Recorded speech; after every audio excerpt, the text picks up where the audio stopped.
വൻകുടലിൽ കണ്ടുവരുന്ന ഒരു ക്യാൻസറാണ് colon cancer എന്ന് പറയുന്നത്. കൂടുതലും പ്രായമുള്ളവരിലാണ് ഇത് കണ്ടുവരുന്നത്.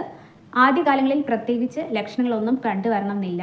എന്നാൽ ക്യാൻസർ വലുതാവുന്ന അനുസരിച്ചായിരിക്കും ഇതിൻ്റെ ലക്ഷണങ്ങൾ പുറത്തു വരുന്നത്. ആദ്യം ഇതൊരു ചെറിയ പോളിപ്പായിട്ടായിരിക്കും തുടങ്ങുന്നത്. അതുകൊണ്ടാണ് ലക്ഷണങ്ങളൊന്നും കണ്ടുവരാത്തത്.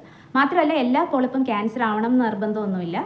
നമ്മൾ സ്ക്രീനിങ് ടെസ്റ്റ് വഴി ഇത്തരം പോളിപ്പ് കണ്ടുപിടിച്ച് അത് റിമൂവ് ചെയ്ത് കഴിഞ്ഞാൽ ഇത് ക്യാൻസർ ആവുന്നത് തടയാനും നമുക്ക് സാധിക്കും. എല്ലാ പോളിപ്പും ക്യാൻസറായി മാറണമെന്നുമില്ല. ഇതിൻ്റെ പ്രധാനപ്പെട്ട ലക്ഷണങ്ങൾ എന്ന് പറയുന്നത് ഡയറിയ അല്ലെങ്കിൽ കോൺസ്റ്റിപ്പേഷൻ പോലെ സ്റ്റൂള് പാസ് ചെയ്യുന്ന സമയത്ത് ബ്ലഡ് പോകുന്ന ഒരവസ്ഥ കണ്ടുവരാറുണ്ട്. വയറിൻ്റെ ഭാഗത്ത് അമിതമായിട്ടുള്ള വേദന അല്ലെങ്കിൽ വയറിൻ്റെ ഭാഗത്ത് പേശി വലിവ് പോലെ അനുഭവപ്പെടാം. പിന്നീട് എല്ലാ ക്യാൻസർ കണ്ടീഷൻസിലും കാണുന്നത് പോലെ അമിതമായിട്ടുള്ള വെയിറ്റ് ലോസ്, ശരീരഭാരം കുറയുക, അമിതമായിട്ടുള്ള ക്ഷീണം കണ്ടുവരിക. ഇത് കൂടുതലായിട്ടും പ്രായം ഒരു 55-60 വയസ്സിന് മുകളിലുള്ളവരിലാണ് ഇത്തരം ക്യാൻസർ പൊതുവേ കണ്ടുവരാറ്. എങ്കിലും ഇപ്പോഴത്തെ നമ്മുടെ ഒരു ജീവിതശൈലി വെച്ച്, ഭക്ഷണ രീതികളും ഒക്കെ വെച്ചിട്ട് ഇപ്പോൾ ചെറുപ്പക്കാരിൽ പോലും ഇത്തരം ലക്ഷണങ്ങളൊക്കെ കണ്ടുവരാറുണ്ട്. Refined carbohydrate, refined sugar, refined ഓയിലൊക്കെ അമിതമായിട്ട് കഴിക്കുന്നവരിൽ ഇത്തരം അവസ്ഥകൾ കണ്ടുവരാറുണ്ട്.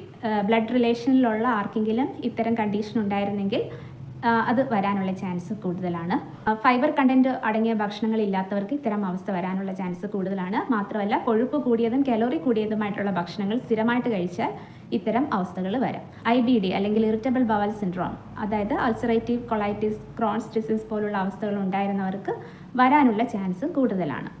എല്ലാ ഇറിറ്റബിൾ ബവൽ സിൻഡ്രോം ഉള്ളവർക്ക് വരണം എന്നല്ല, ചാൻസ് കൂടുതലാണ്, അത്രയേ ഉള്ളൂ. പിന്നെ അമിതമായിട്ട് പുകവലി, അമിതമായിട്ടുള്ള മദ്യപാനം, ഇതും അതിൻ്റെ ഒരു കാരണമാണ്. കോളൻ ക്യാൻസർ വരാതിരിക്കാൻ ചെയ്യാൻ പറ്റുന്ന ഒരു കാര്യം ഫൈബർ കണ്ടന്റ് ധാരാളമുള്ള ഭക്ഷണങ്ങൾ കഴിക്കുക. അതായത് വെജിറ്റബിൾസും ഫ്രൂട്ട്സ് ധാരാളമായിട്ട് കഴിക്കുക.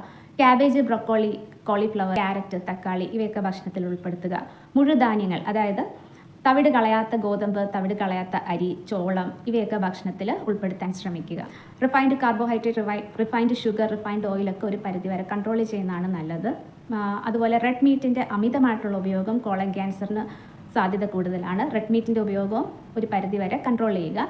അമിതമായിട്ടുള്ള മദ്യപാനം, പുകവലി ഇവയൊക്കെ ഒഴിവാക്കുക. സെഡൻറ്ററി ആയിട്ടുള്ള ഒരു ജീവിതശൈലിക്ക് പകരം റെഗുലറായിട്ട് ഒരു 45 മിനിറ്റ്സ് എങ്കിലും എക്സസൈസ് ചെയ്യുന്നത് ഇത്തരത്തിലുള്ള ക്യാൻസർ സാധ്യതയൊക്കെ കുറയ്ക്കും. ഇത്തരം ലക്ഷണങ്ങൾ കണ്ടുവരികയാണെങ്കിൽ തീർച്ചയായിട്ടും ഒരു ഡോക്ടറുടെ നിർദ്ദേശപ്രകാരമുള്ള ടെസ്റ്റുകൾ ചെയ്യുക. ടെസ്റ്റുകൾ ചെയ്യുന്ന വഴി മാത്രമേ നമുക്കൊരു രോഗം സ്ഥിരീകരിക്കാൻ സാധിക്കുകയുള്ളൂ.